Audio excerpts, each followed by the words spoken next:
Yo, what is up, you guys? My name is Blitzfish, and welcome back yet again to Reactions Time. Installment 38. It's now episode 6. The month is moving right along. The week is almost done, and we're having fun.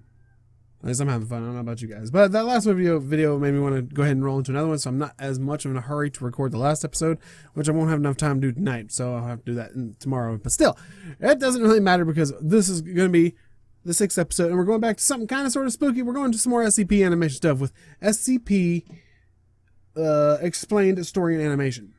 Look really cool. It's called the Skin Stealers, SCP-3333, the tower. I've never heard of this one, so I figured, why the hell not? Let's do it. So, without further ado, here we go. If you have ever taken a trip to Suntop Mountain in the Mount Baker Snoqualmie National Forest, Washington State, then you may have come across an old wooden structure, the Suntop Fire Lookout. Built in the early 1930s, the building was used by the U.S. Forest Service to keep watch for any fires in the nearby woodland.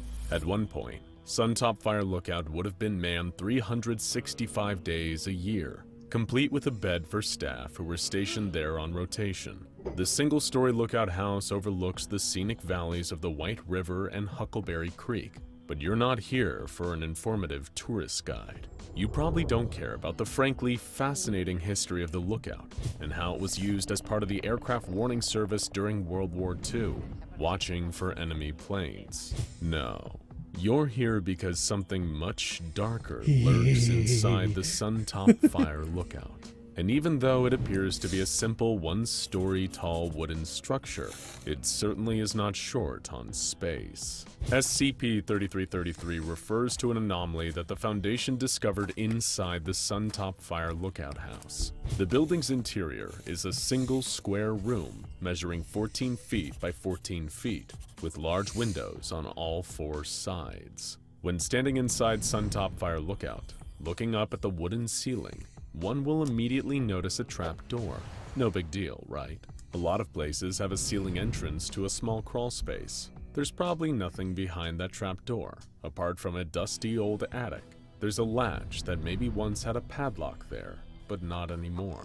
Opening the trap door will reveal a collapsible ladder. Should anyone be brave or indeed foolish enough to begin to climb, then they'll soon find themselves right back where they started, inside Suntop Fire Lookout. Or so it will seem.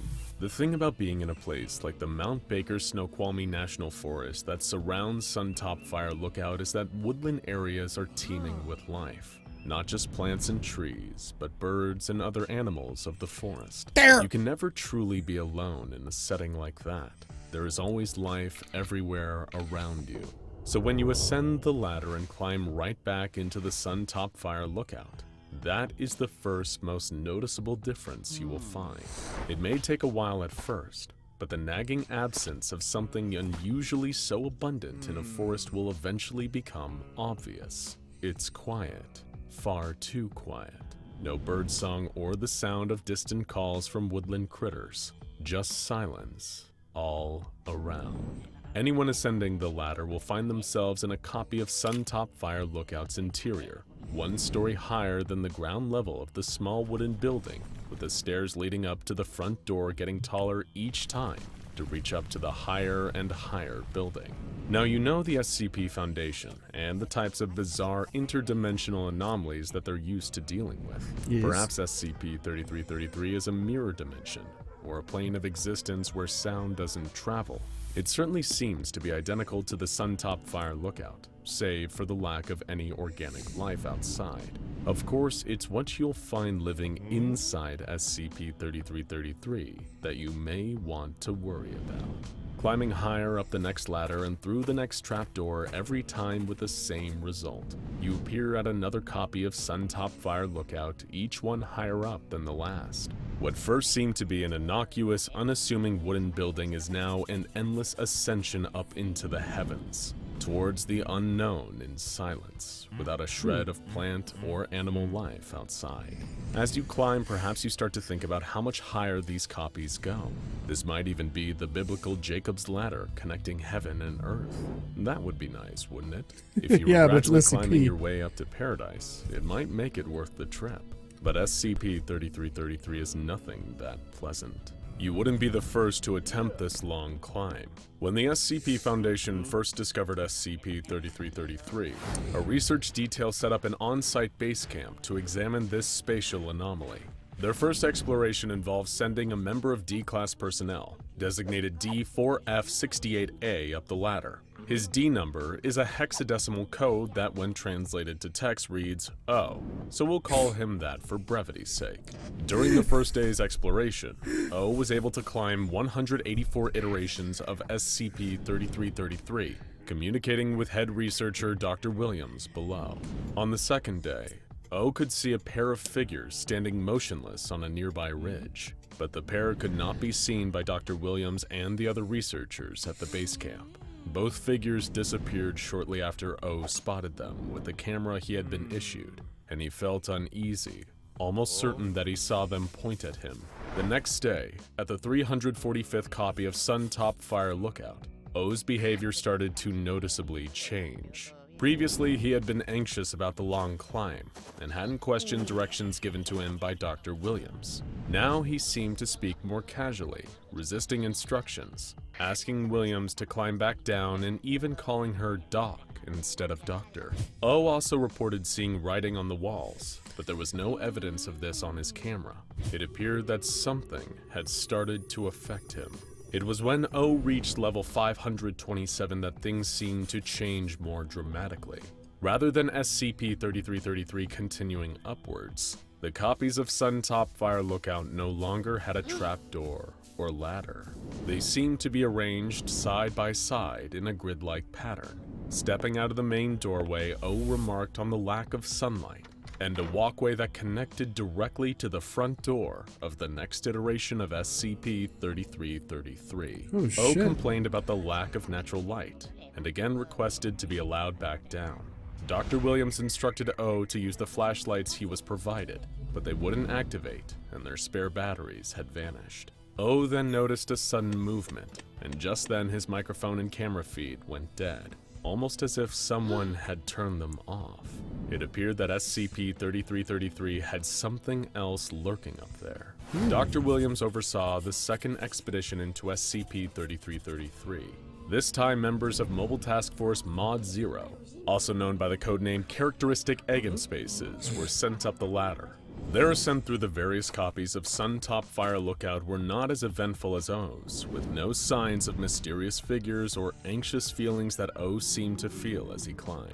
When they reached level 527, where the copies of the Lookout stopped progressing upwards and spread out in a pattern instead, their lights and equipment all seemed to be in working order.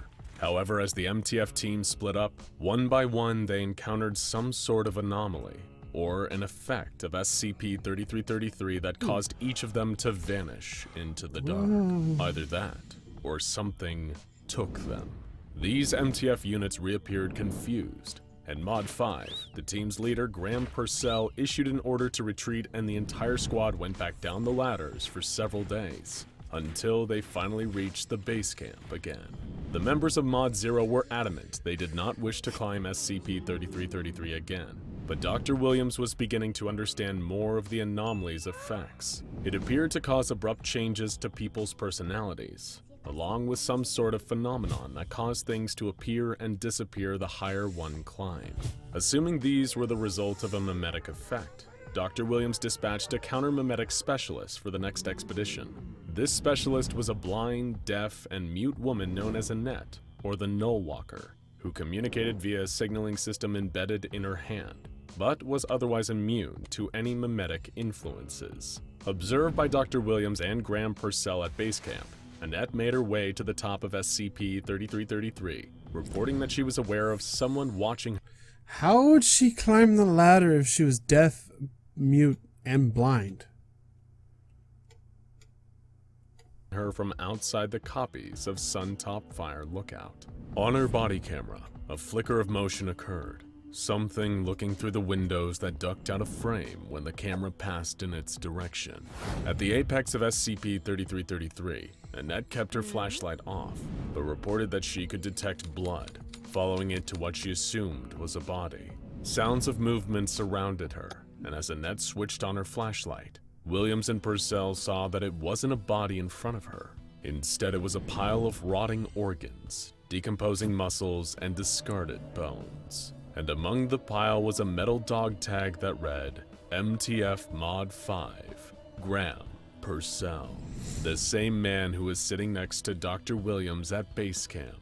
Well, the same man on the outside, at least. The explanation for everything going on inside SCP-3333, all these strange occurrences and disappearances, finally came in a video sent from Dr. Williams' cell phone. In it, a panicked Williams, covered in blood, was fleeing from something at the top of the recursive stack of SCP-3333. There was no mimetic effect at the apex of the Suntop Fire lookout copies. Nothing was causing the people that the Foundation sent up to act unlike themselves. They simply weren't themselves anymore. According to her frantic video, Dr. Williams had discovered the truth about what else was hiding within SCP-3333. With just the right amount of vagueness and intrigue, the research team had been drawn in. It was as if they'd been lured in by the lights of an anglerfish, realizing their grim fate only too late. The D-Class O, the MTF team, even Annette had been replaced. An unknown group of entities on the top level of SCP-3333 had been carefully observing them, waiting until they would not be seen to slip in and switch places. These entities had been creating imagined anomalous effects, like O seeing figures that weren't really there, as a way of luring more bodies further up the stack. They wanted the Foundation to keep sending expeditions into SCP-3333 to keep them coming back. The mass of organs, musculature, and bones that Annette had stumbled across, revealing the ruse, had once belonged to Graham Purcell, before he was replaced. You see, the entities residing in SCP-3333 weren't just copying people. They weren't possessing them or mind-controlling them, or even shape-shifting to steal a person's likeness. They were taking skin.